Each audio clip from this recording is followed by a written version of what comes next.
Try before we die with a bearded man and a British guy.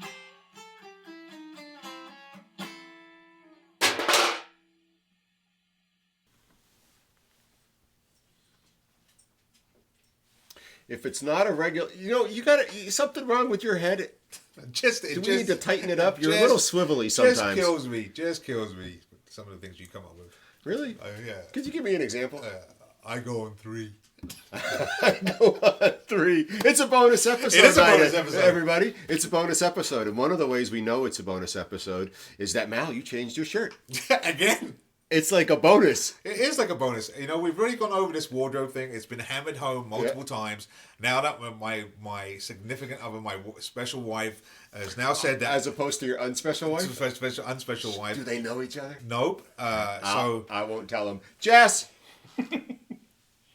Go ahead. Okay, she didn't hear. Okay. So I will probably go out again and add a little bit more flair to my wardrobe, consider that she thinks this is the boring... Subdued. Yeah. Which I like. I think it looks good. I think it looks great. Yeah. It's like... it's a shirt. It's got collar. It's sort of like, I'd probably be canceled if I said what I said. Or said what I thought. But I wish you'd only button the top button. No.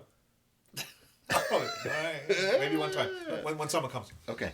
It's good. It's a bonus episode night, and actually the way we know that, and you all should know this by now if you're regular viewers, is the bottle's on the bar. And that bottle has already been opened. Yes. Now, what's interesting about this bottle is that we actually did do and record this bottle being uncorked, but the quality was poor. We were in a location with a single camera that just had poor depth, and the conversation went on a little too long, and we just lost ourselves. We were at camp in a cabin. Oh, yes, the Ramblewood Plus Chronicles. Yeah. So we decided to not release that episode. It's lost. Wow, we've only drank a fair bit of it. But we got after it. We did get after it. So we thought we'd have this conversation with everybody and explore a 21-year-old Glenfiddich. I believe this to be a rum cask. It was a rum cask. Yes. But before we do any further on that in this bonus episode, we'd like to just acknowledge that our friend Otter is on set from Chicago. So wait. What was that face for? Well, I think that face was like, what's another Chicago thing? Second City, the Windy City. What's another Chicago thing? I can't think of one off the top of my head. So, Cubs. The Cubs. What's the song they sing there? Go Cubs, go. Go Cubs, go. That's right. No, that's kind of boring. So, what's the guy caught the ball that was going out of that was ostracized and then he killed. Was that a Chicago game? Oh yeah, that was 23 years ago. Holy moly! He screwed it for everybody. Yeah. That was about when we met him. Was 2 years before. Do your people have anything to do with that? I have no comment. No comment. This guy's played a no comment a couple times in some of our private conversations. He's like, I may or I may not have. Right? So I've had to listen to that all weekend. He's smart. He's smart. Look at the guy's got a jacket on. I know. Yeah. Do you have any jackets? Look at this. Yeah. Ghostbusters. Ghostbusters Pac-Man. Chasing after the ghost from Pac-Man. You're clever that you picked up on that. I was just going to go Ghostbusters and Pac-Man, but you've combined the two, which is really what's going on that jersey. Chicago. We've done the Ferris Bueller. We've done especially the Abe Froman. We've done some paintball stuff. So I remember being in Chicago one time with a lot of the guys from the paintball team. And so, Otter, if you were to go to Buffalo, the dish you would order, the food you would eat to represent Buffalo would be what? Well, the wings, obviously. Correct. So if you were to go to Chicago, what would be the food, if you were not from there, that you would order that would represent Chicago? It's either a Chicago hot dog or the deep dish pizza. Yeah, I don't know anything about hot dogs, but a deep dish pizza, absolutely. And were you there at the game where we ordered all those? That was the That was the whiskey that you guys hid from me in the bar. Yes, that was the one we had to get the Swordfish. Right. Yeah. So we did the Chicago deep dish pieces. Okay, and let's just acknowledge for a quick second that we have a first-time guest on the show, also our newest crew member, Derek, the Babysitter. You know what that would be good if he was like a Mexican wrestler and had like one of those colorful masks that had like, baby arms on Why it. couldn't you just say, hey, here's a longtime friend and longtime paintball teammate, Babysitter? Oh no, it would be great if he had a mask like a Mexican wrestler. Where'd you get this from? The Babysitter. Oh my God. Babysitter. So, wait. So I'm going to segue into something. Chicago, special time for him, New Orleans. So the Babysitter, longtime teammate, member, friend, pub crawling, probably goes back to the class in terms of pub crawling 2003, 2004. I think it was. We met you in 2002, and I think we officially joined the team in 2003. Yeah, met us. That fits, right? That fits. And so traveled with us. Obviously, just a teammate, come along for the ride all the time, and not for the ride, but we're part of the ride. Mal brings up New Orleans. Now, I was thinking of this earlier. Apparently, Mal was thinking of this too. It was a good time. We did Bourbon Street. We went out for dinner. I have some menus here. I have some bourbon glasses here in the bar from that whole experience. But there's something unique about New Orleans and their drinking culture. And it's the fact that, to preface this, is that Babysitter is not a huge drinker. Not a huge drinker. Loves his Mountain Dew. Hang out. Right. Social guy. Yep. Will drink some of those alcoholic root beers sometimes, have drinks with us, but not like... Knock one back all the time. Us. You. And... But not as a criticism, as a truth, right? Some folks drink now and then, some folks drink, now. And Babysitter, I think, is a now and then drinker, right? Not opposed to it, no big deals, but knows what he likes. I kind of remember he found something he liked in New Orleans. Well, because to start the story, we're in New Orleans, we're down there for a paintball game. The majority of the team is there. It's in our Ben Torricelli MPP it's game. in our twilight years, so it's not the big teams. It's the teams just the guys that are going on a regular basis. 15 or 16. Yeah. Yep. So we get there, and the first thing we wanted to do was to test out the ability to go up to a drive-in and buy a drink. Mal means a drive-through. A drive-through. A drive-through to buy a drink. And there was only one person that we could actually have driving, would be Babysitter, because he doesn't drink a lot. He had not been drinking. And we're rule followers. So we go there, we get drinks, we get daiquiris. It's a big drive-through thing there. Correct. Yes. It's almost like the photomat remember the photomat in the 70s and the 80s where you'd go through every mall parking lot and there'd be a photomat? It seemed like in every parking lot in New Orleans there was a daiquiri drive-through place. Yes. But what was unique about the daiquiri drive-thrus? Babysitter. They come in gallons. Like milk. So we end up going through the entire weekend. We're at the Sunday where we're winding down. It was a Walking Dead weekend. Mm-hmm. We went back out to get more drinks, and then this guy comes running across the parking lot with 2 gallons in his hands, screaming. They come in gallons, and I'm like, "Is this really Babysitter? Is this what New Orleans has done to him? What's that? It's a pint. It comes in pints." Good times. It was good times. That was a Ben Torricelli MPP game. My first time in New Orleans. Yeah, mine too. Otter, have you ever been to New Orleans? Does this ring true for you at all? The drive-through daiquiris, gallon jugs? I've traveled all over the country except New Orleans. Oh. So. Yep. Well, it turns out now you have to add that on your list because daiquiris come in gallons. That is good to know. Now, so here's the deal. Of course, you can't drink and drive, and they can't encourage that in New Orleans or anywhere in this country. So for them to sell you a to-go gallon daiquiri, they put a straw in it with the paper torn covering the top of the straw, which makes it a sealed drink in New Orleans. And so it's you to be responsible as a member of the car party. If you pull the straw top off, you've chosen to have an open container in the car. They haven't sold you an open container, and that's a true story. So it's bonus episode night, and we have a Glenfiddich 21-year-old. It says here it's a reserve rum cask finish. Rich, sweet, and exotic. And empty by the looks of it. We got after it.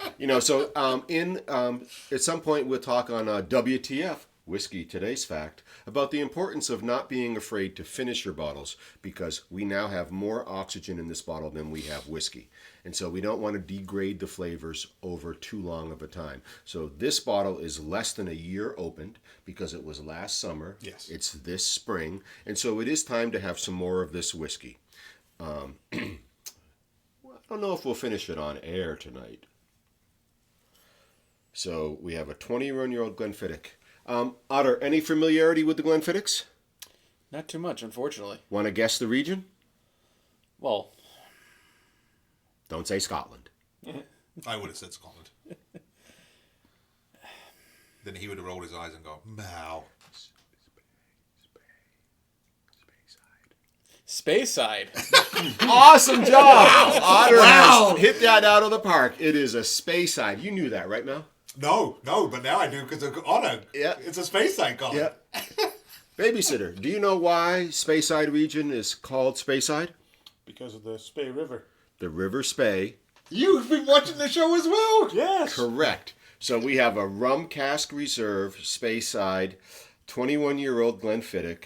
Glenfiddich, we've said many times, a standard bearer in the Scotch whiskey world. You will find Glenfiddich or Glenlivet anywhere that Scotch is sold on this planet. You may not find this bottle, but you will find their 12, which is a staple Scotch whiskey. And the bottle's shaped like a Triangle. Why? And we've always felt so that it won't roll away. Now it turns out that this bottle was actually designed, I believe, in the 60s to represent the three pillars. This is new information to you. All right. The three pillars of the Scotch process, which is air, water, and barley. That's the uniqueness of the Glenfiddich bottle. I prefer that you could drop it and be like, and it won't go far. But it turns out there was some artsy-fartsy technique to it. So we're going to go with, it won't roll away. Air, barley, water. Glenfiddich. Let's have a glass. Yes, time to pour. Don't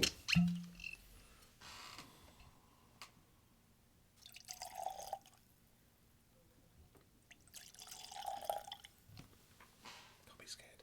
I'm not scared. I'm going to give you just a little bit. Damn you.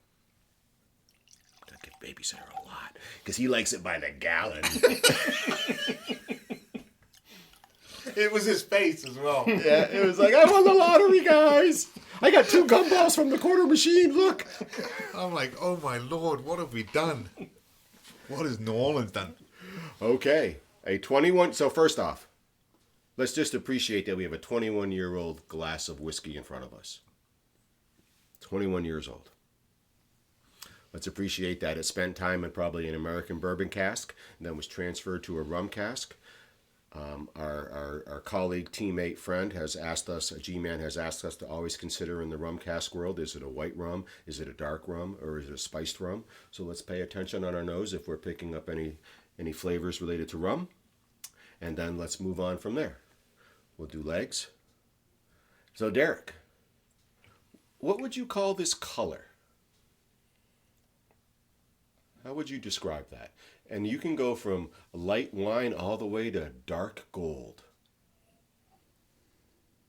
I wouldn't quite call it dark gold, just gold. Would you call it apple juice?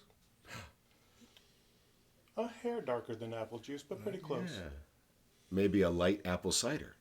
Yeah. Yeah. All right. Not individual legs. No. I'm not seeing the sheeting. It is really just like Just the liquid is just following itself right back in. It's not dropping in. It's just following itself in.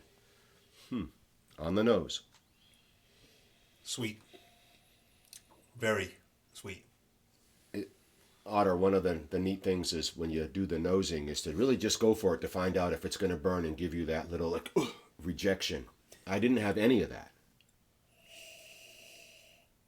Yeah, it feels like it's just going to be nice and sweet going down. Yeah. Derek, we know you're a daiquiri man. Maybe we'll call you GD, the gallon daiquiri, right? But on the nosing, is it any rejection or does it sort of just coming smooth.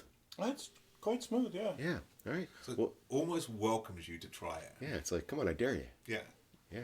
Just take the top off that straw. Have at it. All right. Let's try this 21-year-old Glenfiddich Reserve rum.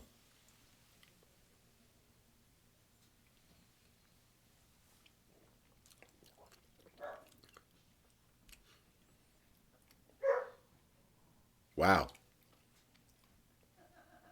So I would say this. It is not striking me as complicated. It is coming across very smooth, very light in the front, very medium on the finish, and there's nothing too dark or deep about it. Derek, your thoughts? I really don't know enough about Scotch to have any good thoughts on this, but it did taste quite smooth. So I'm going to translate that for you. So when you said I don't know enough, any good thoughts, it's not a daiquiri. No, I appreciate your honesty, right? And so this is why we do this show, for folks to sort of explore Scotch whiskey with us, whether you feel like you're a medium or a neophyte, or if you think you're an expert. That's like twice you've used that word, neophyte. Neophyte. You're excited to drop like Yeah. words, like you know something. It's really about your experience is what matters to how you viewed it. And so, Derek, is it terrible? No, not at all. Are you enjoying it? Yes. And so when you would think in your own head prior to having any scotches that this is what scotch could taste like, Yeah. is this something you would have considered, or is this more pleasant than expected? I'd say, yeah, a little bit more pleasant than what I expected. Yeah. Otter, you also not a huge past in Scotch whiskey, so this may be your first rum cask finish. What are you experiencing? Tastes good going down. There's a little bit of burn that kicks in, but it goes, and I get a little bit of a smooth and sweet aftertaste. You actually sort of pretty nailed that. Yeah, where are you at, Malcolm? I'm going to back up my dear friend over here, Otter, because he really has sort of hit that on the nail. There's a little bit more to it than just being like, oh, I'm going to drink this. It allows you to know I'm here. You can pick up the rum. If you really pay attention, you can pick up the rum. I want to talk about the rum for a second, and then we're going to pair it, and we're going to say goodnight to everybody. An exquisite traditional whiskey given a unique modern twist.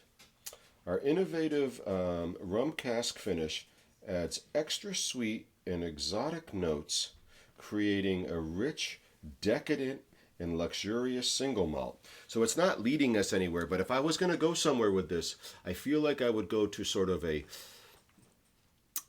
not a spiced rum. But a dark I'm not feeling like a white or a light rum. I'm feeling like a dark rum, Yes. but not the darkest of No. rums. Right? Any Correct. experience with rum, Derek? No. daiquiri. Rum daiquiri. Otter, you have any rum experience? Not too much. Right. I have enough rum experience Like to a know. Captain Morgan's. Right. Rule out spiced completely. Correct. Right. And I also feel like that we're not talking about a light rum. No. But this isn't the depth of darkness, but this is on the spectrum I of would say a darkness. Captain Morgan's. Not Right. a Captain Morgan's, which is a spiced rum. No, not all Captain Morgan's are spice rums. Oh, really? Yes. Tell me more. Oh, wise If you one. were to go to get your normal Captain Morgan's, Mm-hmm. that's not considered a spiced rum. It's considered dark rum. Whereas you go towards the higher end of your Captain Morgan's, those are spiced rums. Have you ever been wrong before? No. So I'm going to agree with Malcolm in the sense that I think we're agreeing on not the darkest of dark rums. I am not necessarily, I feel like Captain Morgan's is a spiced rum. Nope. Not all of them are. Okay. So, the Glenfiddich 21-year-old Reserve Rum Cask Finish. Rich, sweet, and exotic. Rich, sweet, and exotic, Otter? Yes. Rich, sweet, and exotic, Babysitter? Yes. Maniac? Exotic. Rich. That leaves me as sweet.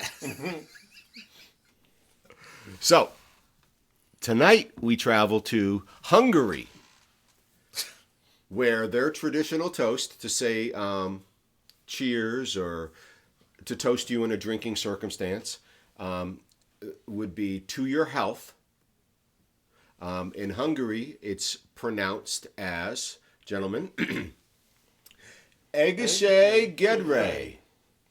To your health, Hungary.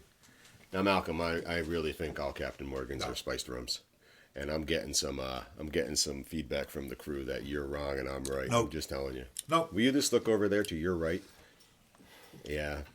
Oh, you got to pull out your camera Yeah, and I watch do. everybody. So while you get proven wrong with the Glenfiddich 21-year-old rum cask, it seems to me that this might be a bottle we finish shortly because it's easy, it's smooth, it's tasty. Otter? Yes, it's nice and smooth. It's got just a little bit of aftertaste, which is great. I love it. Yeah. A babysitter, would you have this again? Oh yes, absolutely. Yeah. Absolutely enjoyable. The Glenfiddich 21-year-old.